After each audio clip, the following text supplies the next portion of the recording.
you. Good morning, West Hollywood. How are we this morning?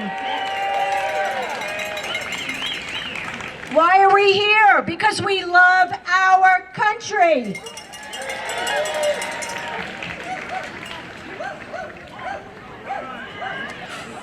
Back in 2017, my sister Debbie and I organized the Rally for Sane and Humane Policies in response to the Trump administration's inhumane and insane actions, like tearing children away from their parents, targeting immigrants, and belittling people of color, LGBTQ people, and women.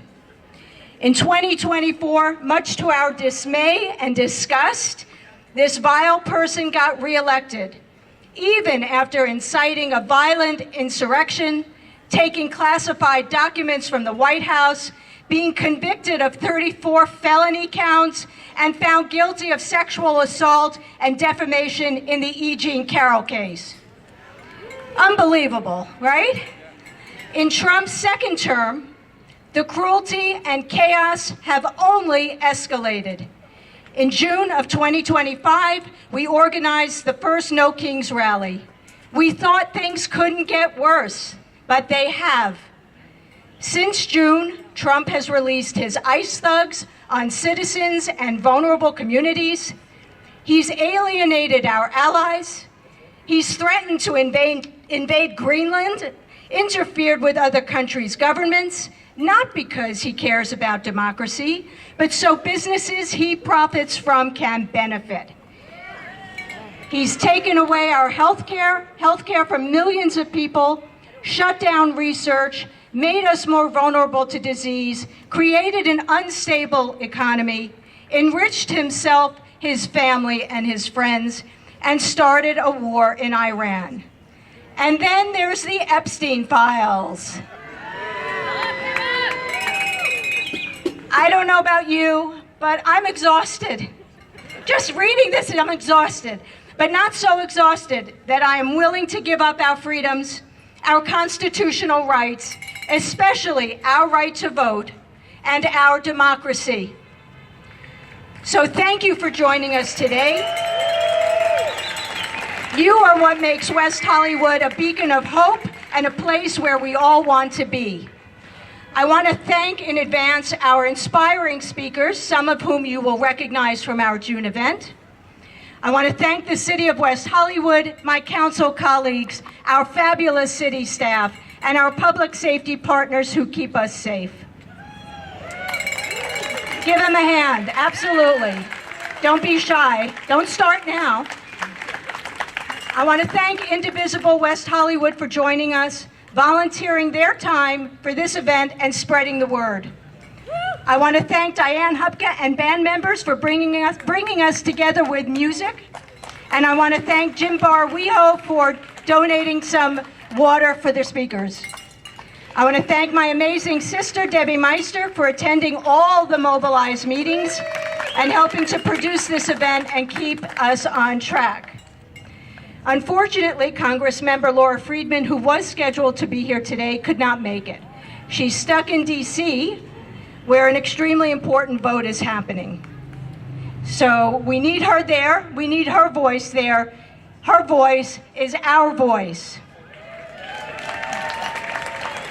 State Assembly Member Rick Chavez-Zabur, who represents the 51st Assembly District, was also unable to join us, but we thank his folks for being here to support us. Before we get to our program, some housekeeping. First, this No Kings rally is a peaceful protest. If anyone, for any reason, becomes disruptive, we will take a pause. We will sit down, and we will wait. If necessary, Debbie and I will sing, and if you've ever heard us sing, you will know that is a fate worse than death.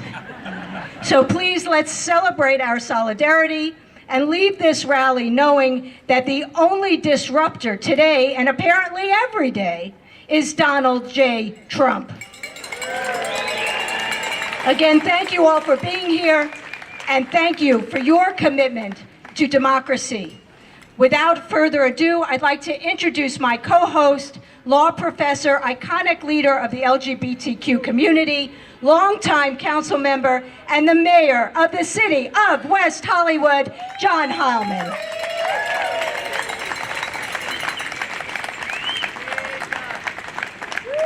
Thank you, Lauren. Welcome, everyone.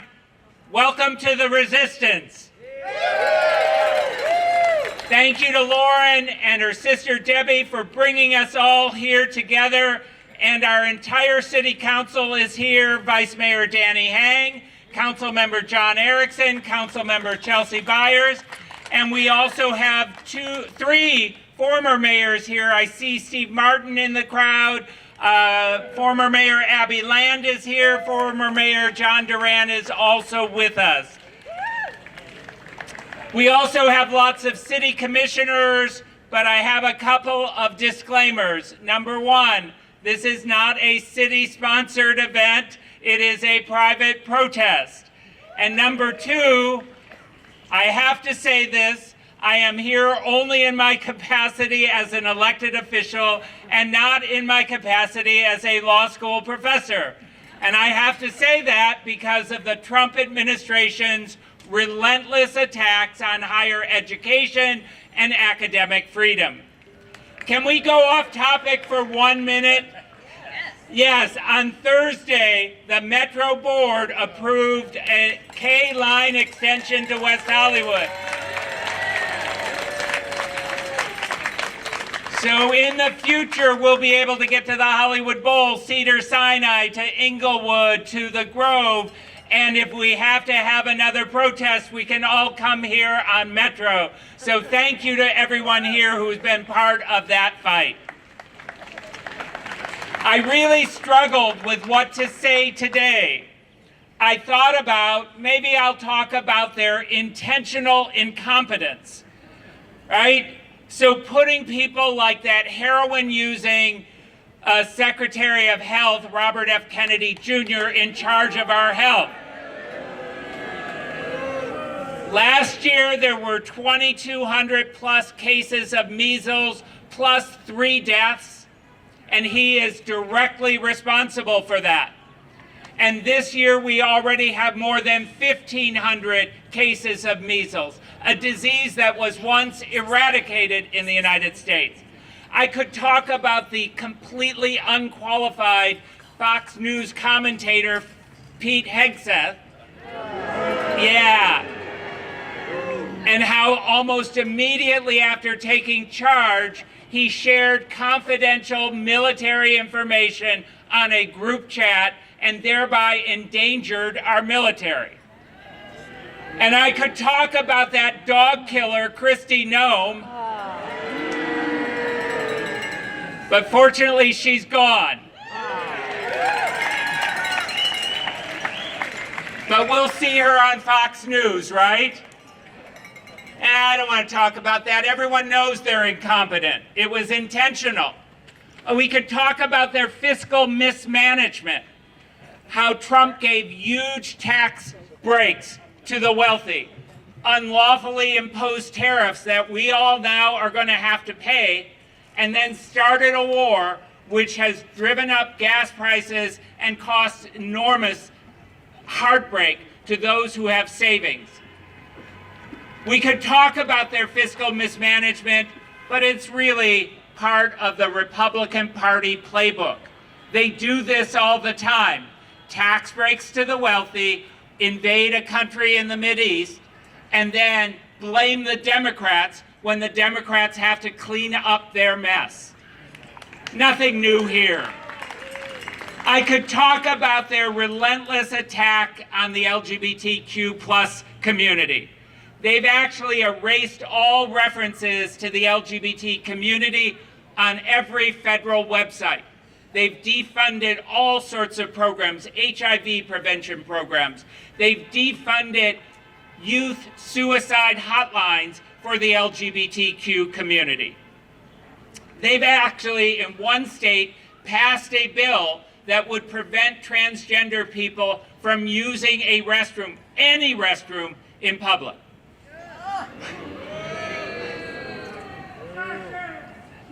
Exactly, fascists. But nothing new here. And don't let the gay Republicans fool you. The Republican Party hates us. They only like us when they can use us as a wedge issue. I could talk about their corruption, their graft, their grift, their consistent pattern of Trump giving pardons to people who have made large campaign contributions, and dropping enforcement actions against companies that are accused of wrongdoing in exchange for contributions. But let me mention one particularly egregious example of this. The United Arab Emirates. They have been given access to U.S. technology for AI. For what? What have they given us in exchange? We gotta play. Yes, pay to play. They have given the personal Trump business, their cryptocurrency business. They have given a $2 billion investment in Trump's private company in order to get U.S. technology. Sound illegal? Yes. It is, but no one is holding them accountable. I could also talk about their shameful invasion of U.S. cities under the guise of going after criminal immigrants. But by now, everyone knows that's a complete lie. They goose-stepped their way into our cities and snatched people working at car washes, snatched people working as landscapers.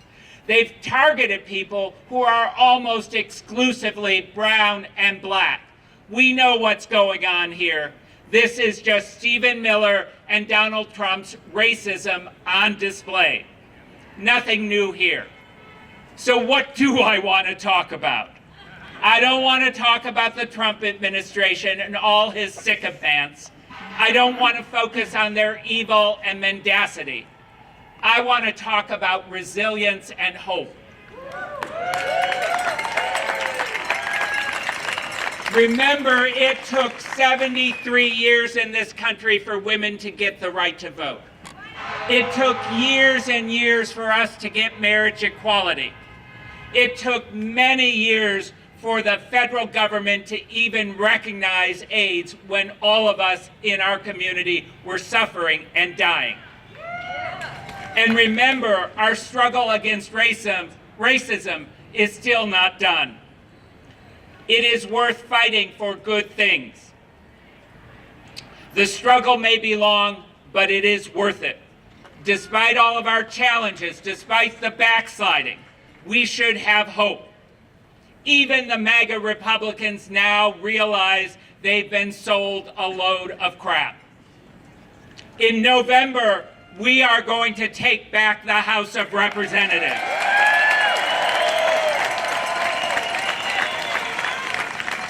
And if all of us do our part and work really hard, we're going to take back the U.S. Senate too.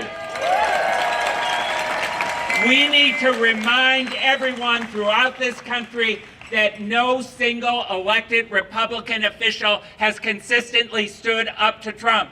They all need to be removed from office. And once we have control of the House, we need to immediately hold hearings and document all of their illegality, and we need to hold each and every one of them accountable. And if I had my way, we would send them to prison in Sudan and Eswatini, just like they've done to some of our neighbors. If we work together, we can do it. Together we can, and we will take back our country. Thank you all for being here. Thank you for being part of the resistance.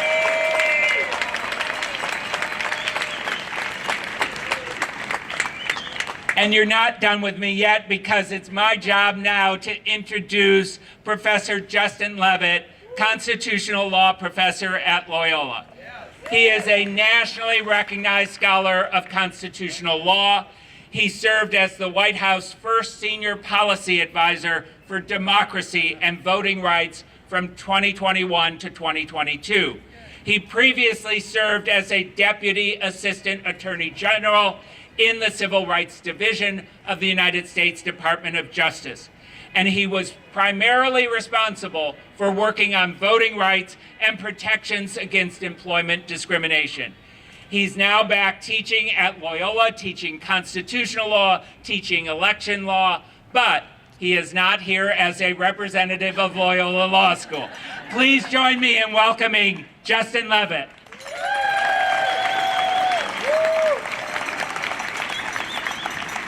Hello, West Hollywood. Oh, no. No, you want him to hear you in Washington, you got to do much better than that. Hello, West Hollywood. That's what I'm talking about. So as you heard, my name's Justin. I got to be with some of you here on a beautiful day last June. Back then I said I teach the Constitution, brought a copy with me again today, all day long. And not just teach it, I've used it as a civil rights lawyer, as an official in the Department of Justice, as an advisor in the White House, most importantly, as a citizen. I keep a copy of the Constitution with me, but I'm not going to talk about the Constitution today, because we've been standing up to kings for far longer than that. I'm going to talk about the Declaration of Independence. Same book, different page. 250 years ago this year, when a bunch of folks stood up and said, in the words of our national poet laureate Dee Snider, "We're not gonna take it."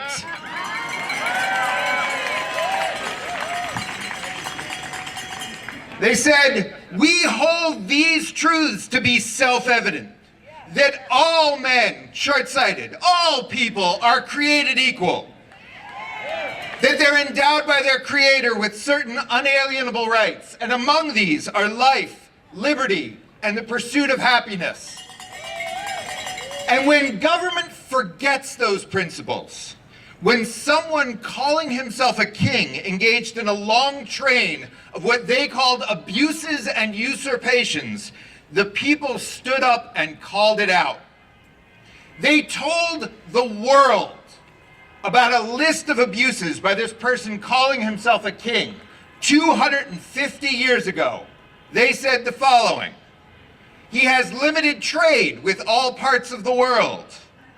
He has imposed tariffs upon us without our consent. He has ignored the laws we have and refused to approve laws that would benefit us. He has declared judges dependent on his will alone. He has obstructed the administration of justice. He has ignored representative government. He has set up a military out of control. He has interfered with reasonable immigration. He has kept standing armies among us. He has sent swarms of officers to harass our people. And he has protected these troops from punishment when they murder us. 250 years ago. That's a list of abuses. That's not supposed to be a to-do list. But I gotta tell you, 250 years later, an awful lot of that sounds awfully familiar. 250 years ago, we said, our repeated petitions have been answered only by repeated injury. A prince whose character is marked by every act which may define a tyrant is unfit to be the ruler of a free people.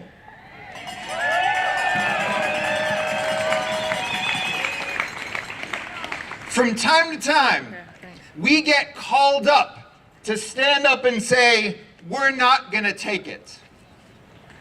We're here now, 250 years later, because we're standing up to say, we're not going to take it. We gotta say it.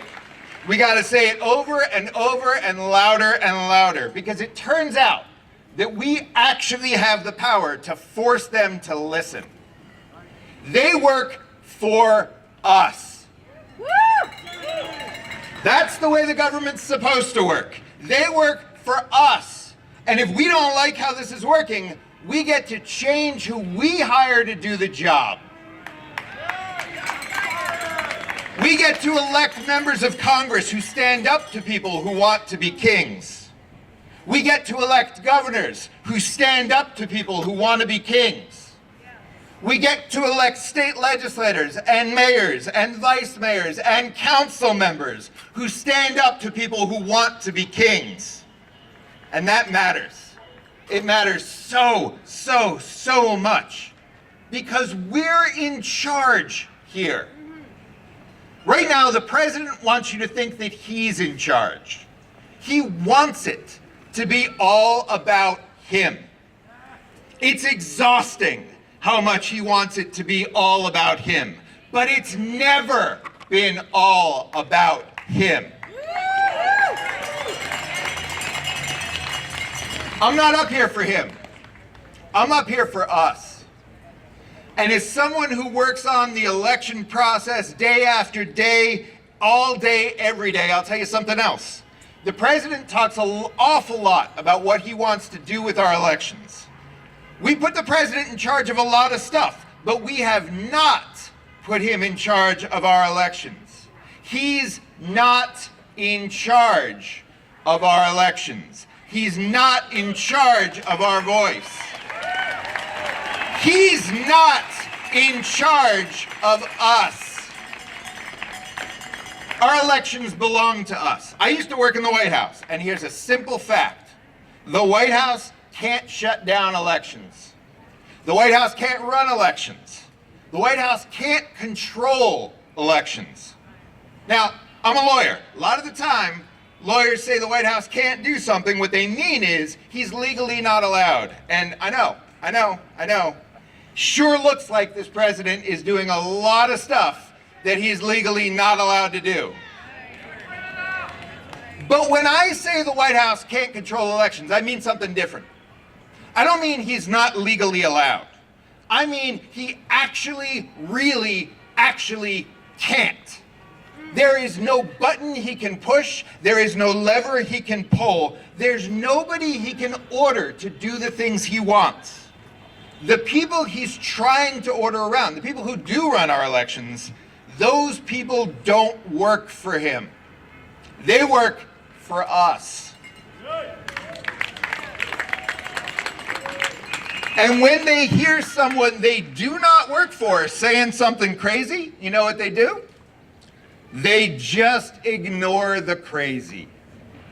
The people who run the elections just ignore the crazy.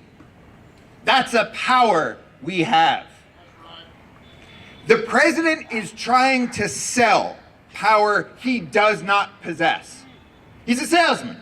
He's trying to sell, and we see through it. He's going to try to convince you that he's changing the rules. We see through it. He's going to try to convince you to stay home. We see through it. He's going to try to convince you to be scared. We see through it.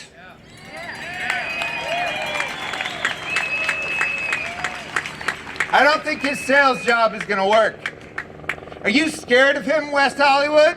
No! Standing side by side, standing with each other. Are you scared of him, West Hollywood? No! Damn right.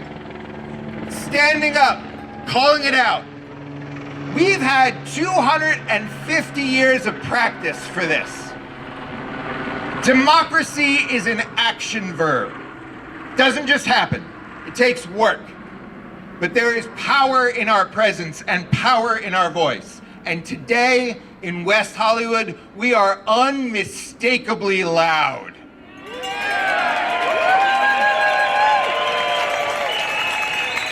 Today, in thousands of cities all across the country, we are unmistakably loud. And we are going to be as loud as it takes for as long as it takes until the people who work for us hear us, until we force them to hear us. We hold these truths to be self-evident. Thank you for being here today and raising your voice.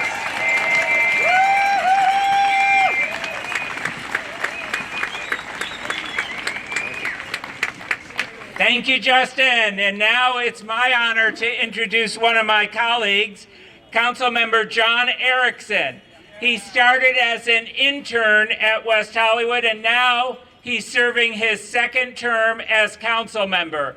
He has worked for the great organization Planned Parenthood, and he is currently Chief of Staff for the Alliance for a Better Community. Please join me in welcoming Councilmember John Erickson. Let's give a big shout out to my amazing colleagues, Councilmember Lauren Meister and Mayor John Heilman, everybody. Organizing a march is never easy. Organizing any community event, especially when the sun is this out as it is right now, is never easy. So thank all of you for showing up today. Are you angry? Yes. Oh, I'm so sorry. I can't hear you. Are you angry? Yes. I'm mad as hell. I'm mad that my trans brothers and sisters can't get a driver's license in Kansas anymore. I'm mad because immigrants are being stolen from our communities without any legal process. And I'm mad as hell because the rights that so many of us show up and fight for every single day are on the ballot box every single time. How many times have you heard this is the most important election of our lifetime? A lot. And you're going to hear it again. What are you doing on June 2nd? Voting. Some of you just realized when the election is, so that's pretty good. What are you doing on November 3rd? There we go. We all need to take our collective powers and join together. Trump is not bigger than any of us, not with those tiny fucking hands at all. But Trump cannot be bigger than a movement that is as beautiful, big, and as powerful as the movement I am looking out in front of me right now and across thousands of cities throughout the nation. You have an obligation because our democracy is on the line. And we say that because it is true.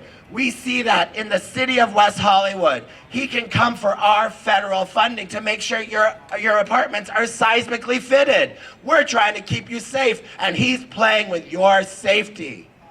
We're trying to make sure we're doing all that we can to make West Hollywood a trans sanctuary city, a place where renters don't have to worry about corporations that are paying for, frankly, a horrible inauguration ceremony, if you ask me my freaking opinion, but where he is giving power to the wealthy, and you all are the power in this country.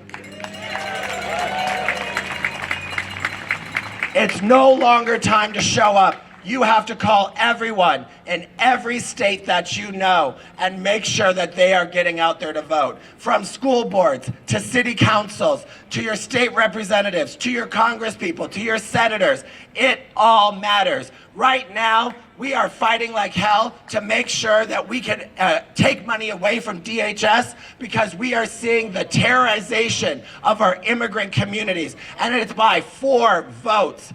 Everyone call someone in a state where you do not know someone, sign up, mobilize, and do everything that we can. Everything you can.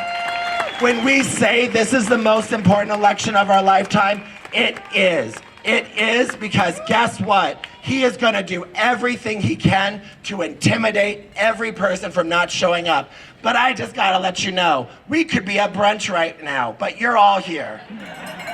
We can go later, don't get me wrong. But I want to thank you all for showing up today to make sure our collective voices are heard in California all the way to DC. Please join me in saying, ICE out. ICE out.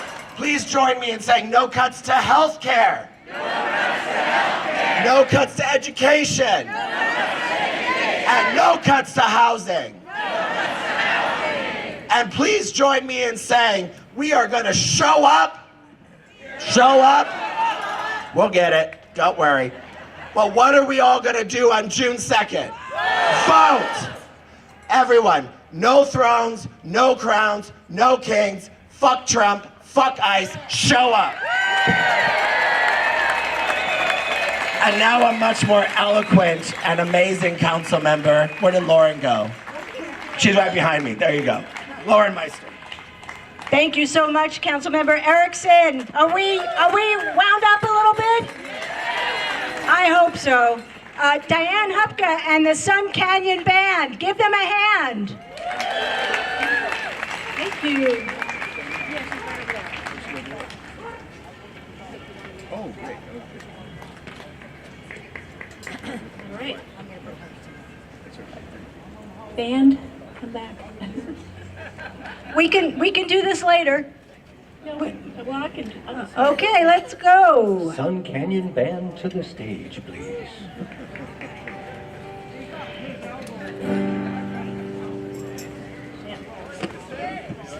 Yes.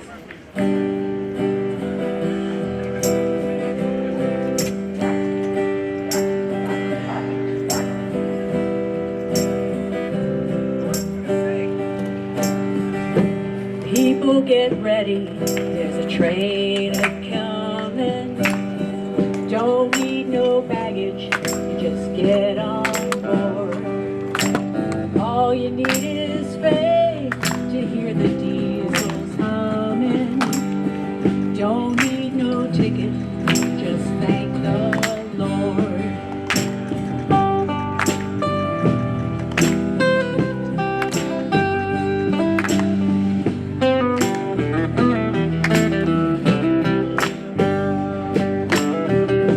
People get ready for the train to Jordan, picking up passengers from coast to coast.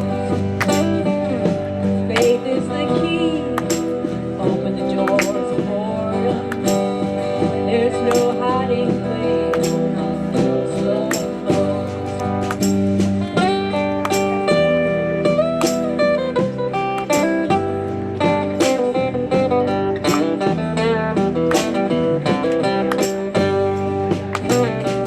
There ain't no room for the hopeless sinner who would hurt all mankind to save his own.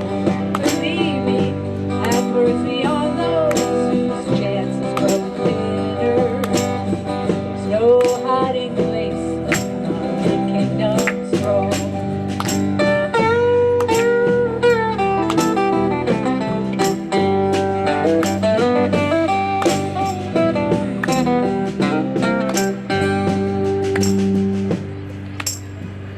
Great, great. Thank you, Diane, Hubka, and the Sun Canyon Band. Okay, we need a little break. Okay. Our next speaker is well known for his role as Captain B.J. Honeycutt on the television series MASH. However, Mike Farrell has also been an activist for many political and social causes. He was co-chair of the California Human Rights Watch, on the board of advisors of the original Cult Awareness Network, and past president of Death Penalty Focus. He received PETA's Humanitarian Award in 2001 and narrated a public service campaign for them about animal abuse. He appeared with Jello, obviously Kristi Noem did not see that. He appeared with Jello Biafra and Keith Gordon in the documentary Whose War?, examining the U.S. role in the Iraq War. Please welcome actor and activist Mike Farrell. Thank you so much for being here, Mike Farrell.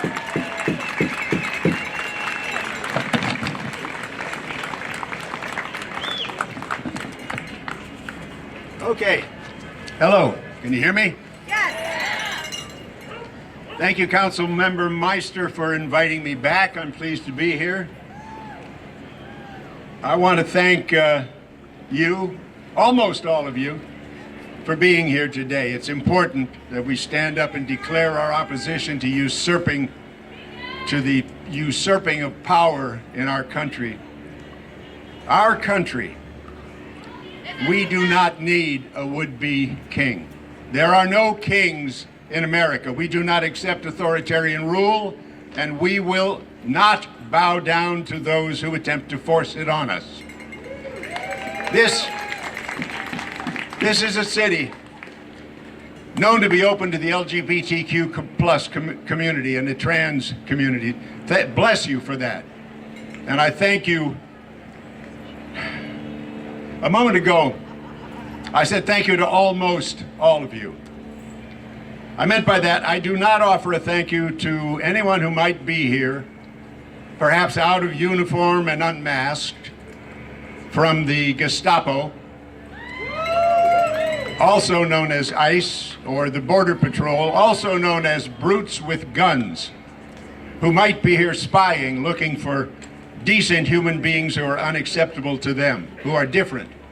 Suspect people because they might be deemed to be potentially illegal because their skin is not satisfactorily white or they speak an accented English.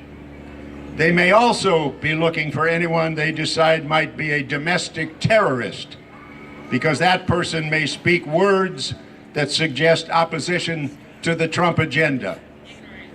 If you're here in opposition to the Trump agenda, and if that defines you as being domestic terrorist, then you need look no further. I'm standing right here. I was born in South St. Paul, Minnesota.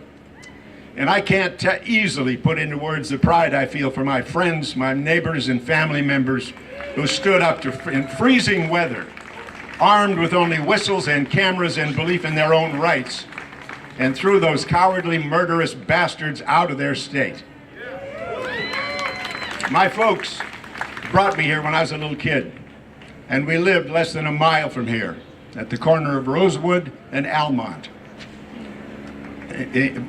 I went to West Hollywood School. I grew up in significant part in this park. I played every sport you can imagine, including some we invented. We ran and goofed, played here.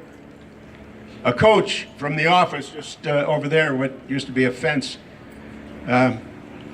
formed us into a club to keep us off the streets. We went to dances in a building that was, as I remember it, right about where I'm standing now, only lower. And his name, this coach, his name was Marv Bass, a wonderful man. He guided us, he taught us, and he urged us, once we finished school, to be sure to meet at least once a year to stay in touch. A couple of months ago, 14 of us met for our 67th reunion. So it's nice to be back at the West Hollywood Park, and it's great to gather here with you for No King's Day. But I am seriously troubled. As I said here a few months back, I believe Donald Trump is mentally ill, deeply mentally ill. I fear that though he may think he is not actually running our country. He is, with a lot of help from the crooks and fools and self-seekers around him, enriching himself, his family, his friends, and money-hungry collaborators by running the most corrupt administration in American history. He is selling pardons for bribes, hyping cryptocurrency schemes, and peddling gold-plated shoes while he destroys the nation's capital.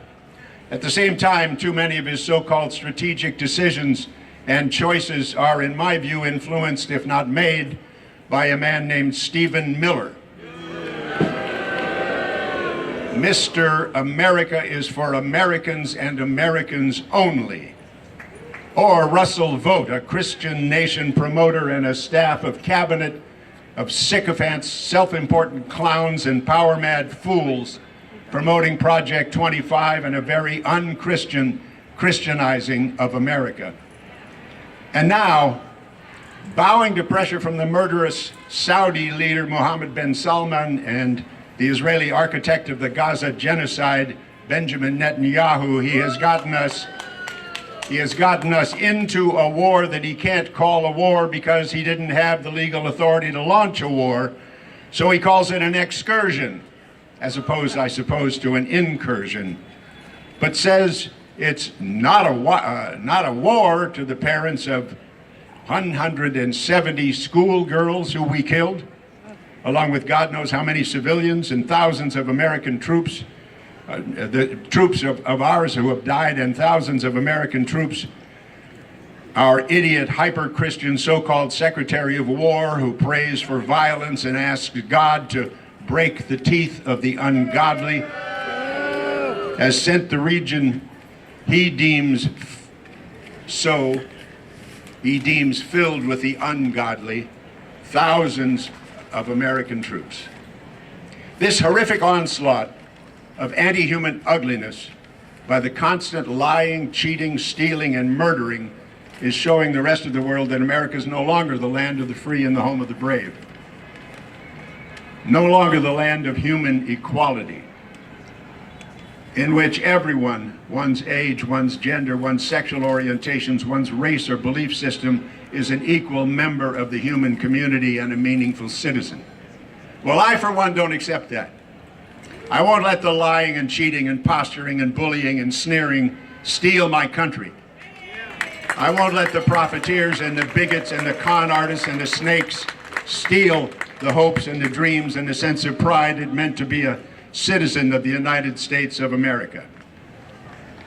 Unless we are all kings and queens here, there can be no kings in America. God bless you for being here. Thank you for being here. As the man said, get out and vote, vote and vote, and get your friends out to vote. Do not stay home. Vote.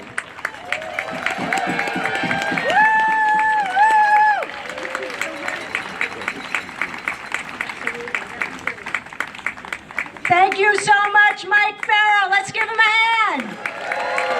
Come on, we want to hear you. Okay, that's better. Now I'd like to introduce our Vice Mayor. Vice Mayor Danny Hang is a Southern California native and the proud son of Chinese Vietnamese refugees who fled the Vietnam War in search of hope, freedom, and the American dream.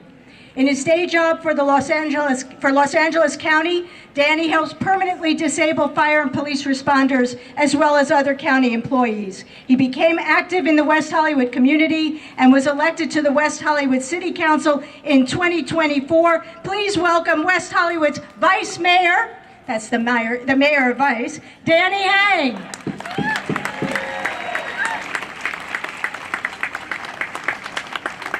Good afternoon, West Hollywood. How are we doing today?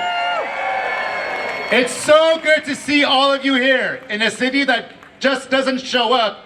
We fucking show out. And today we gather for a simple message. No ICE, no wars, and no kings. Let me hear you. No ICE, no wars, and no kings. Because in this country, we do not have royalty except for drag kings and queens. Because in this country, we don't bow to power. We hold it accountable. And let's be honest, Donald Trump calls it leadership. The rest of us call it chaos. We've seen federal immigration raids tear families apart. We've seen ICE operations rip people out of their homes, their workplaces, their communities. Families separated, children left behind, entire communities living in fear. And we all remember that infamous jacket that Melania Trump wore, the one that read from behind, "I don't care." Oh, we remember, bitch. Let me be clear, because we do care. And we're not going to be quiet about it. No ICE tearing families apart. And I want to make this personal for a second. I'm the proud son of Chinese Vietnamese refugees who fled the Vietnam War.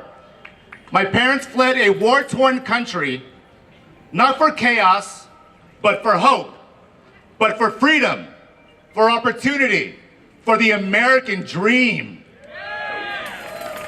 And let me tell you, that dream does not include ICE. That dream does not include fear. And it definitely doesn't include Donald Trump and his terrible comb-over.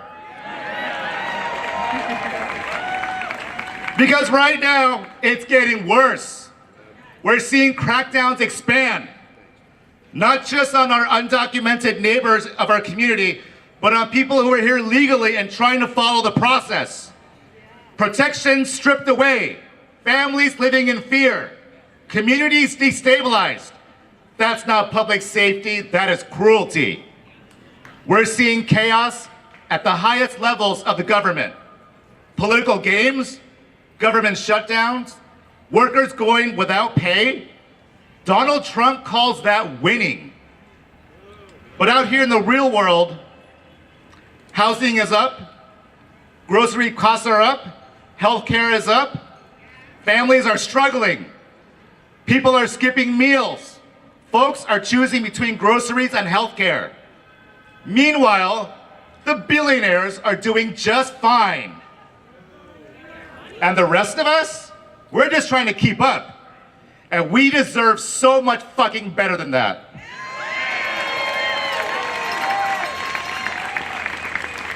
And let me be clear, that just didn't happen all of a sudden. That was a choice made by the Trump administration. And we're seeing it in healthcare too. We're seeing ideology pushed ahead of medical science.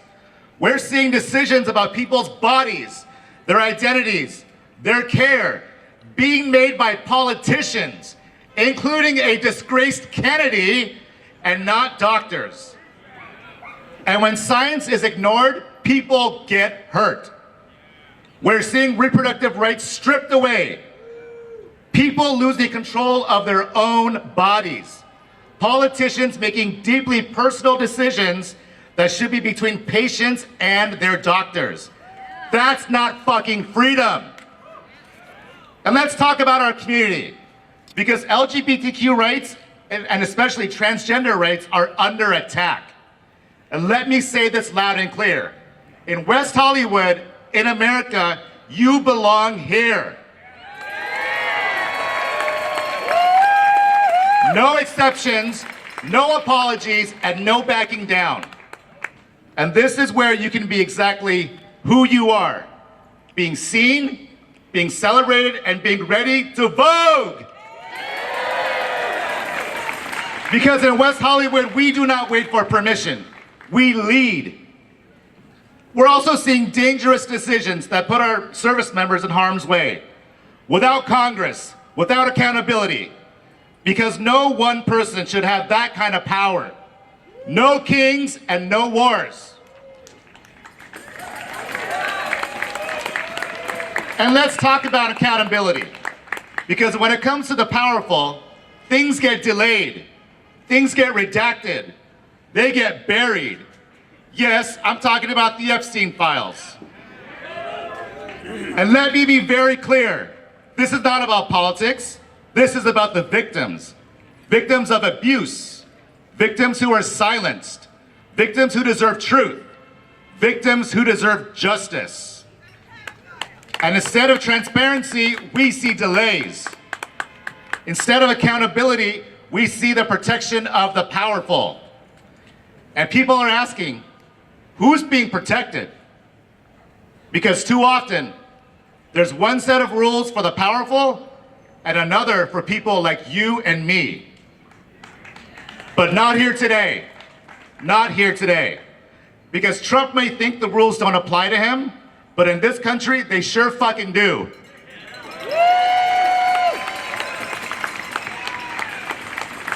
And let's be honest, Donald Trump makes it about him. His ego, his comb-over, his headlines. Because that's what real leadership actually looks at. And let's just say, Donald Trump wants to act like a king. But this is America, Jack, and we don't have kings here. We have community, we have accountability, and we have democracy. And West Hollywood knows how to stand up. We've always stood up. And we're not stopping now. Because democracy doesn't defend itself. It takes all of us to do it together. Showing up, speaking out, voting, holding power accountable. So let me hear you one more time. No ICE. No ICE. No war. No war. No kings. No kings. Not here. Not here. Not now. Not now. Not ever. Not ever. Because here in West Hollywood, we believe in something better. We believe in equality. We believe in freedom. We believe in each other.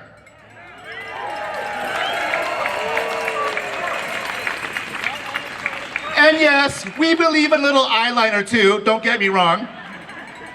So let's keep showing up. Let's keep fighting. One more time. No ICE. No ICE. No wars. No wars. No kings. No kings. Thank you.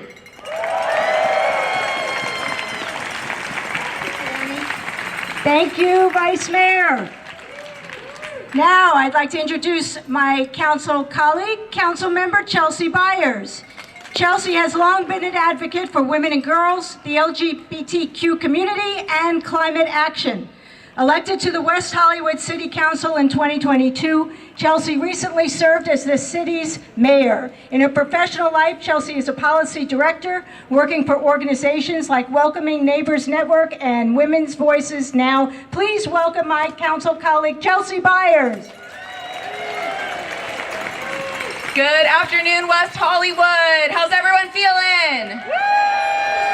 It's so nice to spend this beautiful day with you under this amazing big blue sky in this incredible park. I just want to say thank you so much for giving your time. You see the effort that you've all put into being here because it's warm out and you've still stood. You've made these incredible signs. You've gathered with your friend. How many people are out here with a friend or a loved one? You rallied your community to be here. It's so fabulous. How many people let others know that you were going to be spending this Saturday in a park for No Kings?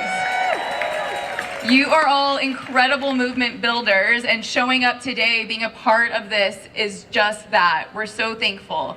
I really want to sort of focus in because so many of the speakers have talked about the horrors that we're up against, and I think we see it every day. We see it anytime we open up our phone screen, we look at the news, we pick up a paper. I think so many people in the regular conversations you're having in your daily life are about how bad it is. But I want to take a minute while we have all of this star power here in the park, each and every one of you who are so committed to a better world, to take a second into yourself to imagine a better world. A world beyond this one. One that has all the housing people need and a safe way to get there. One where our rights, everyone's rights, are intact and we all believe and see each other in that dignified place. That place is here in West Hollywood. We've been building it for 42 years, and I think you heard Professor Leavitt earlier talk about the power of cities in this moment. We are here in a city park. You've heard from leaders at this local level. It is this local connection that we need to believe in more than ever right now. When I see you all, I want to give you a minute to make more of that connection. You've heard so much from us, but I think it's time that you hear from each other and you take a minute. So take a second and turn to somebody you haven't met here at the park today and introduce yourself. Let them know where you're from and why you came out. Go on, take that minute right now. There's no time like the present to start fostering these deeper relationships. What is your name? Renee. I'm sorry. Oh, that's too bad. You sound really good. I hope when you leave the park today, you remember more faces than the ones who stood in front of you at this podium. You remember the faces who stood around you, whose hands you shook today. The people whose signs inspired you and you stopped to take a photo with. The stories you heard in between the speeches, that's what I want you to take home from today. Because this power is around you constantly. This power is something you can tap into in the apartment buildings you live in, on the blocks you live in, the organizations or the workplaces you're at. It's all around us constantly. This feeling of connection, of new connection. That's what's going to take us to that better world that we all believe is possible. The reason that we came to this park, right? Woo! We're not people that are throwing in the towel, that are giving up hope. Absolutely not. Am I right? We are people who are going to take the time to put in the work, to make new connections that build that better world. That's the only way we can get this done, folks. We have June 2nd, we have November 3rd, we have those incredibly important election moments, but we have every single day and every second between that we have to make the absolute most of. And I charge us all with thinking differently than we ever have about what responsibility we have to each other. We've seen examples out of Minneapolis in the face of horrific ICE. We've seen it here in our own city, the way we've rallied together to protect our neighbors in ways that we didn't imagine we would ever have to do in this lifetime, and yet here we are. It's that imagination and that power of connection we have to stay tapped into right now. So much. I thank you all so much for taking a moment to see each other more clearly, to connect more intentionally, and to be with us today in this moment. Danny said, no ICE, no wars, no kings. But I also want us to remember what we're saying yes to, right? So for everyone, hold that vision of a better future in your mind right now. Hold it close and hold it tight. And then on the count of 3, I want everyone to say yes to that world. For 10 plus years now, since those wars in Iraq began, I know so many of us have been screaming no to what we're seeing unfold. But I think the more we start saying yes together to what we're trying to build together, that power is going to become more possible. So if you're with me, hold that vision of a better world, and on the count of 3, I want us all to scream the biggest, loudest yes possible, okay? 1, you got it? 2, 3. Yes! You all are so beautiful. Hold on to that power. Hold on to each other. Thank you all so much for being here today. Thank you, Councilmember Byers. All right, we're going to mix it up a little bit, so if anyone has a run of show, don't look at it. Okay. John Duran is a former West Hollywood council member and former mayor. I had the opportunity to serve with him, and I've always been inspired by his ability to rile up a crowd. You know, and we're at that hour, that lunch hour, and everyone's getting a little bit tired. Okay. A hallmark of John's career has been his unwavering advocacy for those who have no voice, and he has been a longtime activist for the LGBTQ community. He served as legal counsel for many prominent civil rights groups, including ACT UP and Clean Needles Now. And as a council member, he was also a leader in animal welfare, bringing forward a ban on cat declawing, among other important initiatives, because animals like cricket need a voice too. Please welcome my former council colleague and friend, John Duran.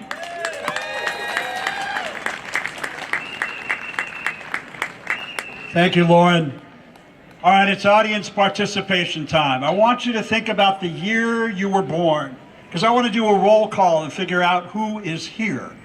If you were born in the 1960s, shout out, 1960s. If you were born in the 1970s, shout out. If you were born in the 1980s, shout out. If you were born in the 1990s, shout out. If you were born in the 2000s or 2010s, where are you? My generation. If you were born in the 1950s, where are you? If you were born in the 1940s, where are you? And if you were born before the 1940s, God bless you for being here. Where are you? What is the point? I refuse to call the man in the White House the president. I refuse to refer to a convicted felon as the President of the United States. I refuse to talk about Donald Trump as much as possible. I want to talk about you and me. Because you and me didn't just get here by accident. We have our experience, we have our strength, we have our hope. Familiar words to those of you in and out of recovery. Experience, strength, and hope. I am wearing the t-shirt of my generation, of the ACT UP generation, who refuse to bow down to those in the White House, who refuse to give power over to those who are elected leaders. I wear this t-shirt proudly. It says silence equals death, because we learned a very powerful lesson that if we were silent in the face of oppression and fascism, it would surely mean our deaths. Instead, we showed up, we lay down in the streets, we protested, we acted up, and we changed the world. And so now, here you are. And here we all are in the year 2026. You and I were meant to be here now, at this period in time, to decide whether the American dream persists or whether it is eliminated by those same forces that raise their head every 10 or 20 years. There is nobody coming to save us. There is nobody coming to help us. It is you and me. Do you think Renee Good hesitated before she was executed in the streets of Minneapolis? No, she was out there ready to confront power. Do you think Alex Pretty hesitated for a minute in helping a woman that was being shoved by ICE agents? Or did he show up and give his life? Do you think the Chicago 7 in Vietnam protest days hesitated? Tom Hayden, Jane Fonda, do you think any of them hesitated when they were called upon to protest about the injustice in Vietnam? Do you think Harriet Tubman caught her breath? Do you think Susan B. Anthony, or do you think any of those women that were part of the suffragists hesitated and thought, oh my God, this is going to be inconvenient? No, each generation of Americans has been called upon at a period of time. You and I are here. I know July 4th is just around the corner, and the thought of thinking of Donald Trump putting his face on currency and coin during our 250th year anniversary is so repulsive to me as an American, because he is everything my country does not stand for. But I have to remember, it's not about the convicted felon. It's about you and me, the living, breathing Americans in 2026 who will decide whether America has any meaning moving forward in this year. Yes, we got to vote. Yes, we got to give dollars. Yes, we have to rally and protest. Yes, we have to do all those things, and I'm going to demand of you and me more than what we're accustomed to giving. This isn't about comfort anymore. It isn't about just doing what we've always done. It's about going that bit further to show that the spirit of 1776 still exists, that it still lives, that it's still relevant. Here we are in West Hollywood Park, but you know what? There are hundreds of thousands marching down Broadway in New York City right now. Let freedom live. In Minneapolis, they're there, and the boss himself is showing up to sing in Minneapolis today, Bruce Springsteen, and they are there. Let freedom ring in Minneapolis, and in San Francisco, and here in Los Angeles, in 32 locations in LA County alone, there are people rallying like we are doing. Let freedom ring here, and not just here, but in Dallas, in Miami, in Chicago, all over this country, in towns large and small. People are gathering and doing exactly what we're doing. I am not alone. You are not alone. The American spirit lives because we are living, breathing Americans, and our 250th anniversary is about you and me, not about the convicted felon. Let freedom ring. Keep fighting. Act up. Fight back. We're here.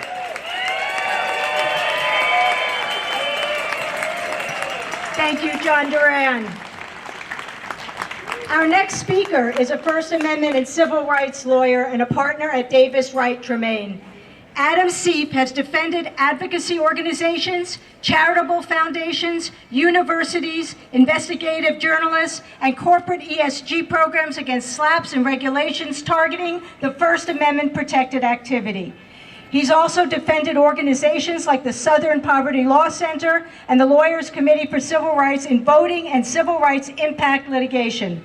Outside his practice, Adam is a lecturer in law at USC, but he's not here on behalf of USC, where he teaches courses covering the First Amendment and constitutional law. Please welcome Adam Sieff.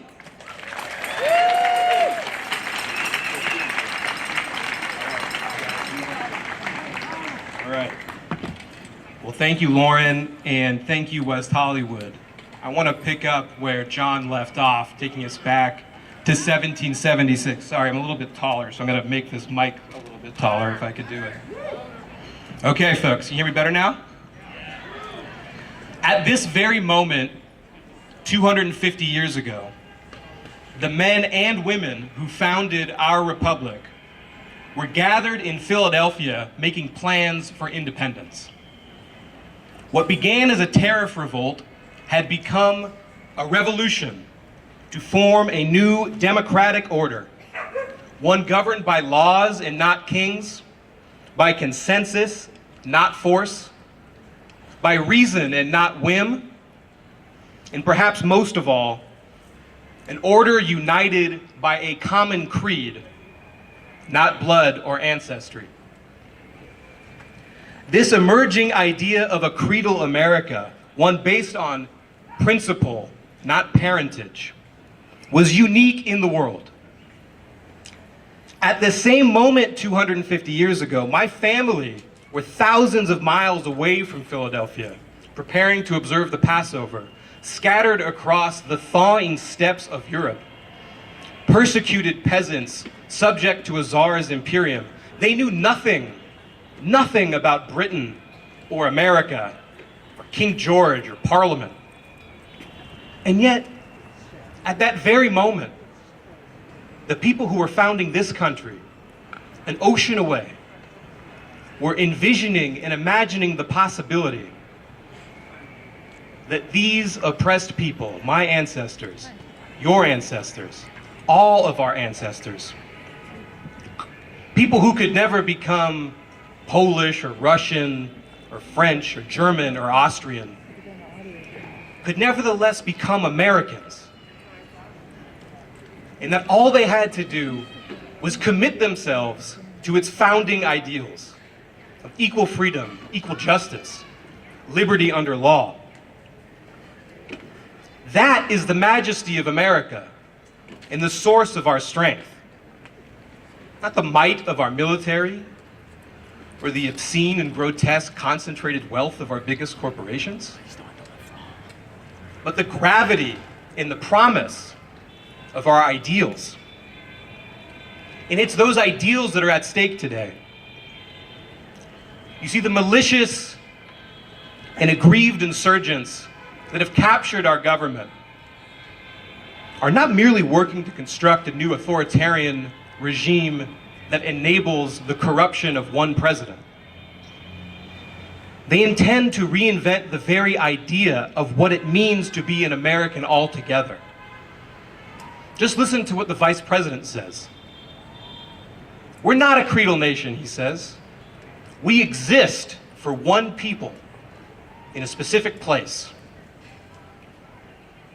He envisions an America defined by blood and soil, not with liberty and justice for all, but for some, so-called heritage Americans, a privileged group that came here on the right boats at the right time, from the right ports in Europe. It's that dark vision that animates the atrocities we have borne witness in recent weeks. For if your whole concept of justice is based on limiting the rights of a nation to one people, defined to exclude everyone but a privileged few, then it's easy. It's easy if you want to dispossess and kidnap and even murder those of us who are excluded from that people.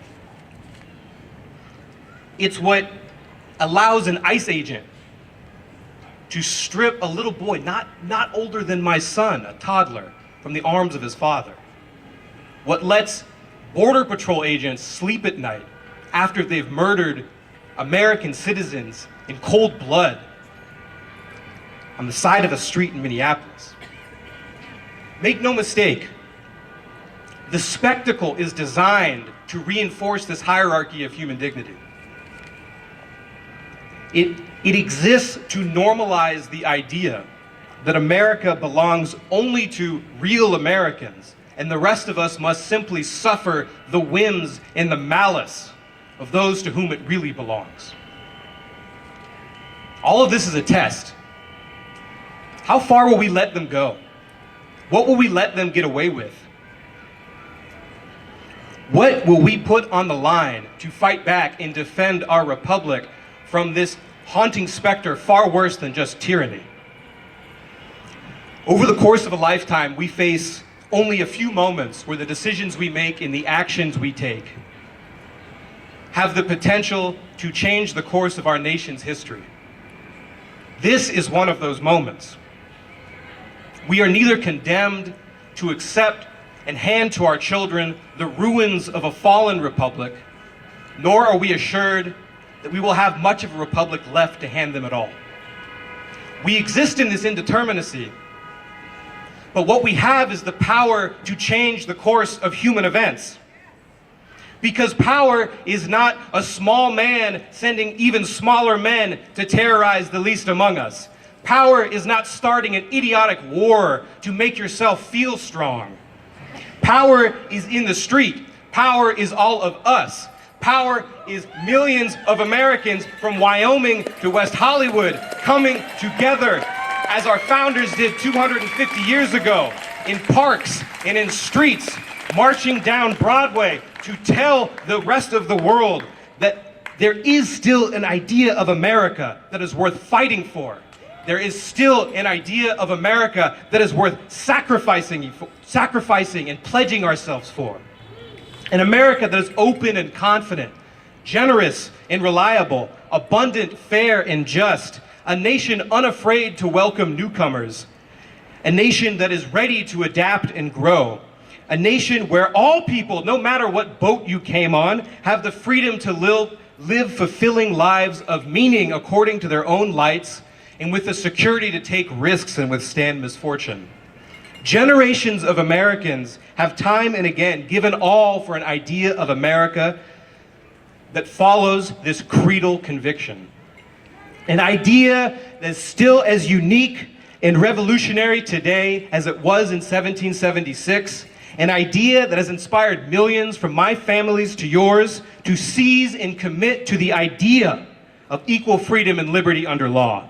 That is the America at stake, and we are here right now to tell the rest of the world, to tell the people in the White House, to tell the people in Washington, to let the word go forth that we are ready to fight for it again. So I want everybody here to commit to doing everything that they can to organize their neighbors, their families, their offices, people who haven't voted in 10 years, people who haven't donated to campaigns in their entire lives, to get moving and get motivated, because this is what we have before us. This is our moment. This is the question of my generation, of your generation. And for some of you here, it's your time again to make America achieve the promise of its highest ideals. Thank you for having me. Thank you for what you're doing. I'm here with you. We're gonna fight, and we're gonna keep America alive. Thank you very much.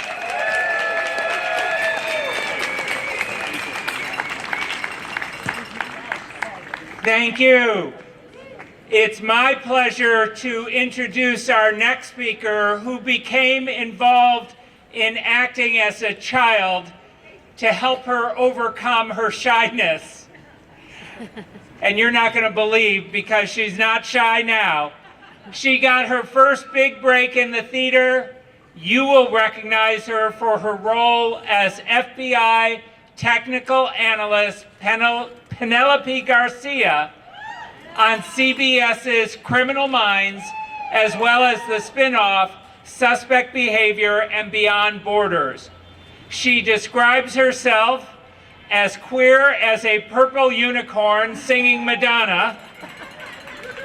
She has used her experiences as an activist on behalf of GLSEN, GLAAD, Human Rights Fund, and the Trevor Project. Please join me in welcoming my friend Kirsten Vangsness.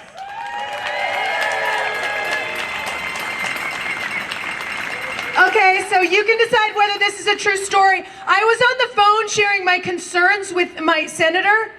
Yeah, and he said he agreed with my concerns and he was trying to fix it. And I said to him on the phone, I said, the trying isn't good enough. I'm really scared. And then my senator, who I think is your senator, says, do you think I'm not doing anything up on the Hill? And I was like, no. I mean, it was really awkward. See, the senator, our senator, he picks up my calls. At first I was leaving messages every day, you know, I was using the 5 Calls app and all that, but maybe because I call so much, everyone's been picking up, everyone in Congress has been picking up my calls. I called the Speaker of the House this And he was like, Kirsten. And I was like, Mike. And he was like, what do you want? And I was like, do you really believe, Mike Johnson, in God? And is God down with you stone cold lying your face off to the American people? And do you know what Mike Johnson said? Mike Johnson said I was being reactive and I was using a lot of you statements, which was true. So I said, Mike Johnson, when you lie, I feel angry. But he refused to validate my experience, so I hung up on him. And here's the truth, and I'm sharing it with everybody right now. I've been keeping this a secret because I don't think Congress is picking up anyone else's calls but mine. Also, true story, I live with some of the Congress now, like a lot of them. They're living in my house. Not all of them, but a pretty good number. The president has a tent outside of my house because of the defecating and also because he's allergic to cats. At first it was just like, I was talking to them on the phone and then I kept thinking about them. I kept thinking about Congress and what they were doing. And then they just showed up at my door with all their baggage. Do any of you understand how stressful it is to have congressmen living in your house? I mean, sure, you might say to me, Kirsten, it feels like they're living in my house, but I mean it. They're living rent-free in my house. When I got home last night, the president had been inside. I could not only smell him, but he had signed his name on things that didn't belong to him. And then I got a text from Laura Friedman saying she heard from Lindsay Horvath that Cory Booker had let Donald Trump borrow his Paramount Plus password so Donald Trump and Pete Hegseth could watch The Detroiters, which I like and I can't watch because I canceled my Paramount Plus password because of the mergers. And I'm on that network. My relationship with my elected officials, and I think you'll agree with me, it used to be easy. For a long time, a while ago, I had that kind of relationship with government like it was a benevolent daddy. Like I don't have to worry my left-handed little head because the government's gonna do the right thing. I wanted to believe that the government didn't need me watching it to make it act respectfully in my house. But it turns out we do need to be watching. But also, we all know this, right? Relationships are tricky, okay? Like yesterday, the president, who lives in a tent in my backyard, he didn't set his alarm and he missed his Pilates class almost. I'm paying for him to go to Pilates because I think it might help him cognitively. So I go out and I'm like, hey, President Trump, it's 8:30. And he rolls out of his tent and he puts on a suit. Yeah, he wears a suit to Pilates. And I go back inside and somebody in Congress, John Thune, had used the blender and not told me. So I'm washing it out and I can hear John Fetterman taking a shower upstairs. He's singing a Chainsmokers song off key. And I let out this like, this heaving sigh to like let out my emotions, And then RFK, who doesn't officially live in my house but will wander in if the door is open, and he's standing there, he's working one of those grip strength things and he's wearing jorts and he's like, Kirsten, why are you so sensitive? And I'm like, okay, household meeting right now, crisscross applesauce, everybody in Congress right here. And then the doorbell rang and Kenneth Mejia came and he brought me coffee and a Katie Porter whiteboard and I wrote on the top of it, why am I so sensitive? And below that I wrote, because men are the greatest threat to my safety and the safety of this country.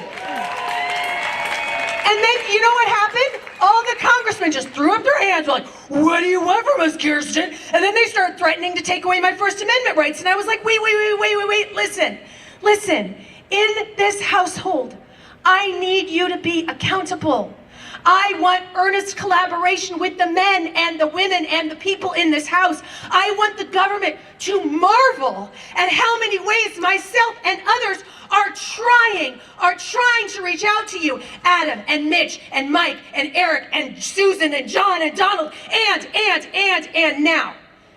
I think you figured out that this is an extended metaphor. But it really does feel like a dysregulated government has taken over this place that is my home.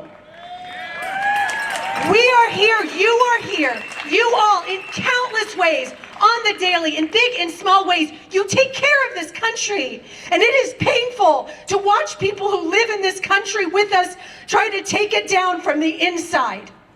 And although there are some folks that aren't putting in their fair share of household work, This country is still our house. And if you, like me, feel like this government stuff gets into your actual home, feels like it gets into your actual mental health, you must remember, I must remember always that this is ours. It's our internal and literal houses to enjoy, which means we gotta clean it up. Because yes, we are having to clean up these messes even as more messes are being made. But community is messy. Living in this big house called America is messy. But all the conflicting ideals and needs and dreams and everyone living together, that is what makes us work. The robustness of our differences, people that don't even believe in us, the robustness of all of that creates vitality. It's like our house is like an ecosystem, you know? It's almost like, what's an ecosystem? Like a swamp? But I don't want to drain a swamp. A swamp is a natural occurring thing. It's saturated soil dominated by trees and water-tolerant vegetation and filled with creatures. If you drain a swamp, if you take the things inside of an ecosystem that make it different, that is when it becomes disgusting. Okay? We're not disgusting. We're just like vibrant and beautiful. So I will keep cleaning up the messes in this house with you. And we're gonna all figure out together how to run this household in a way that provides liberation for all of us. And it is a privilege living in this house with you and cleaning this mess up with you. Thank you.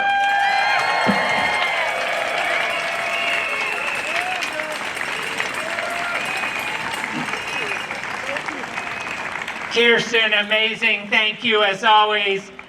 And now it's my pleasure to introduce our former mayor who sponsored groundbreaking legislation to ban the sale of Saturday night specials in West Hollywood, helped declare West Hollywood the first pro-choice city in the nation, a longtime advocate for women and girls, and a longtime advocate for health care for all.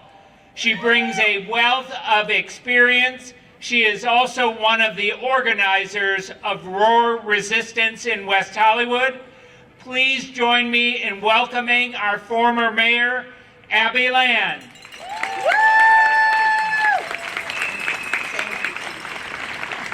All right, I am joining your housekeeping team for sure. We're gonna get out our brooms and our mops and we are gonna make a difference. That's right. I want to thank each and every one of you for being here, but I want you all to just take a moment to thank the people that helped organize this. Our Councilmember Lauren Meister, her sister Debbie Meister, our Mayor John Heilman, West Hollywood Indivisible, and the city staff that weren't here as city staff. Thank you all for all that you have done. So we have 10 weeks to the California primary. We have 31 weeks till we can finally take back our democracy. 31 weeks till November.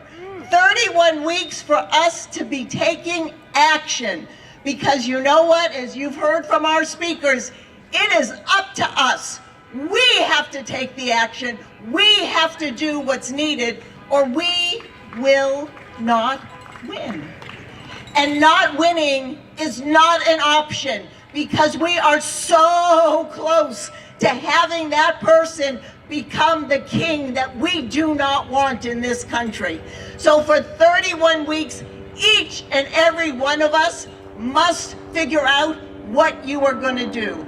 Now, as John said, in 2017, when this person took over the White House, we were all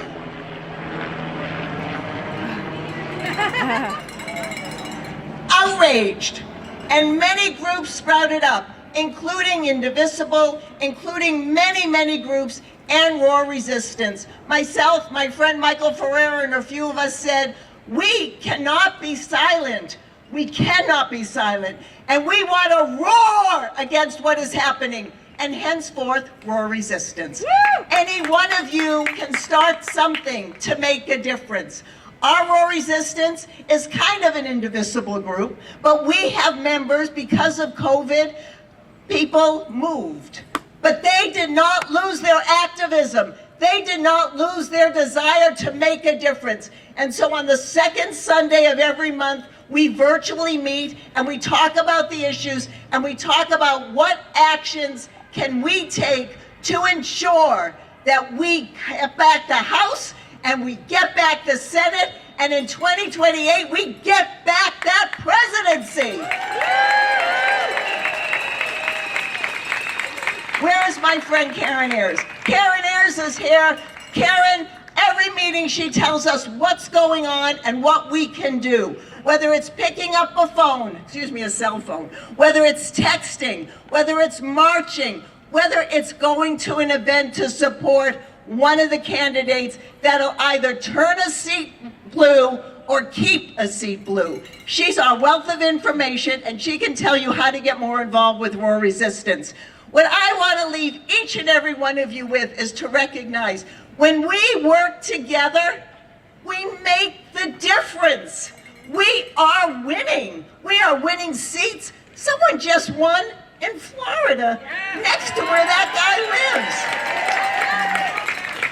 Just know we can do it. We have done it before. We got him out once before. We have to get him out again. But the other thing we have to do is we can never, ever, ever take our democracy for granted. We have to fight for it all the time. So yes, it might seem like, oh my God, is there never a rest? And as former Councilmember John Duran said, every generation we've had to fight. But this is the one, honestly, this is the one. If we do not fight now, the next generation will not know the America that we know. They will not know how great America is because of its diversity. They will not know how wonderful this country is because we work together and we share values and we believe in democracy. We believe we the people for all the people. So every day, 31 weeks, pick your thing, decide what you're going to do, and then do it. Don't sit out. Do it. We can win. We can make a difference, and we can claim this country and our democracy back. Thank you all very much for being here. Thank you, Abbe Land. Now I'm excited to introduce Susan Grayson Stone, who is here today to tell you about a new, much-needed grassroots resistance group that has risen right here in our city, Indivisible West Hollywood. In her day job, Susan is a successful organizational consultant and advisor who helps leadership teams build the capability to deliver on their strategy. If there's one thing we need to fight the Trump administration, it's strategy. I'm glad Susan's on our team. Please welcome Susan Grayson Stone.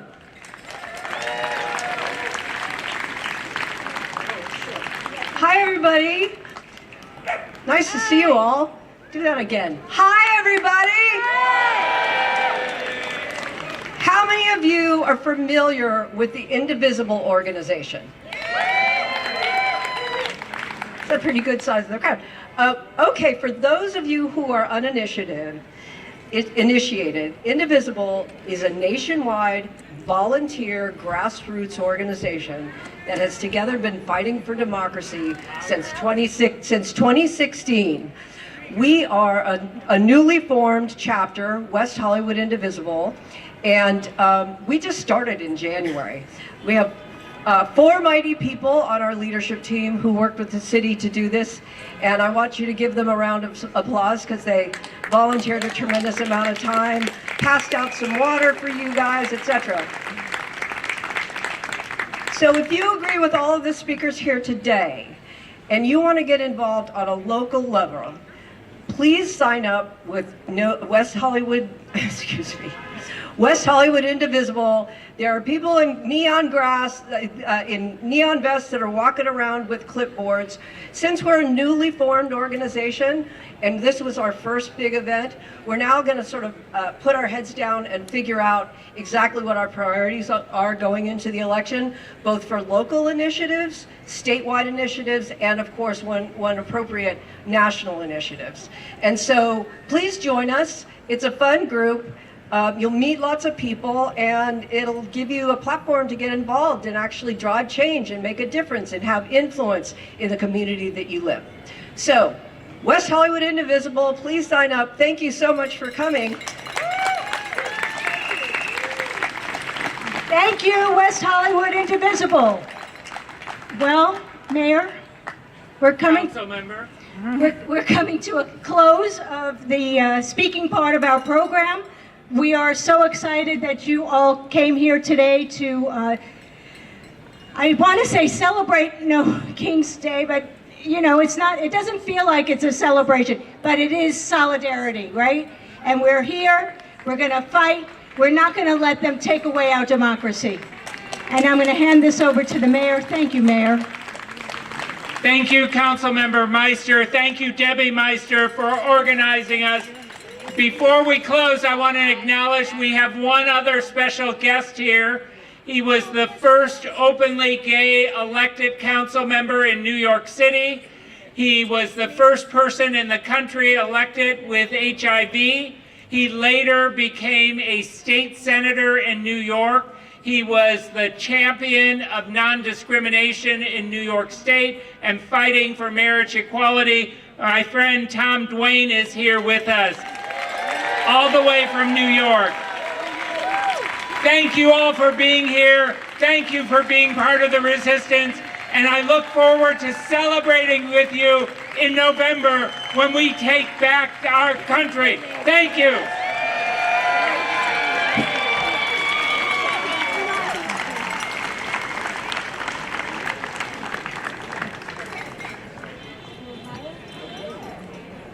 All right, we have a little music for you right now, so please hang out.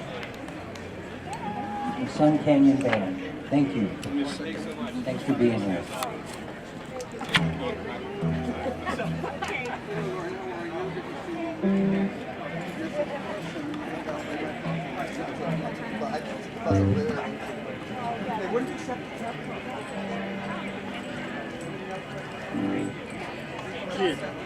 Hey! How are you? Happy Resistance Day.